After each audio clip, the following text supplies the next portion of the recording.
we think of ancient Greece, most of us picture marble temples, epic battles, and gods with thunderbolts.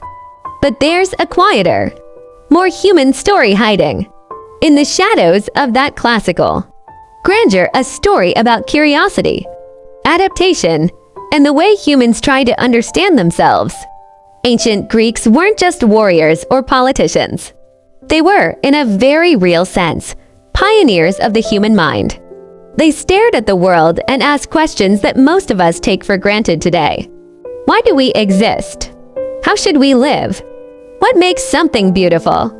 And in asking these questions, they laid the foundations for much of what we now call philosophy, science, and psychology.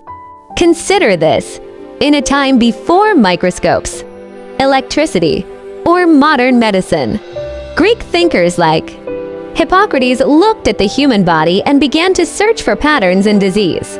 They tried to understand why some survived and others didn't, not just through superstition, but through observation and reasoning.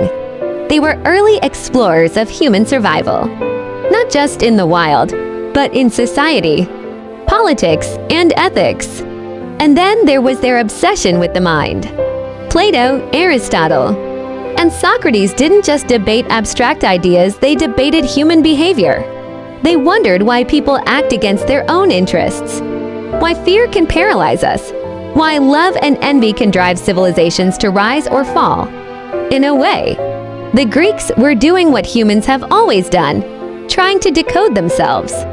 What's remarkable is how relevant it all still feels. The questions they asked are questions we're still wrestling with today. Curiosity, self-reflection, and the struggle to understand our place. In the world, these are not modern inventions. They are ancient impulses, honed over thousands of years, that continue to shape how we think, learn, and survive. So next time you see a crumbling statue or a sunlit temple, remember this: ancient Greece wasn't just about the epic or the divine. It was about people who dared to look at themselves, to question, to experiment with ideas, and to imagine worlds bigger than their own. In doing so, they remind us that the most timeless human adventure isn't conquering others, it's understanding ourselves. Because in the end, that's what every civilization is really about. Not the monuments it builds, but the minds it awakens.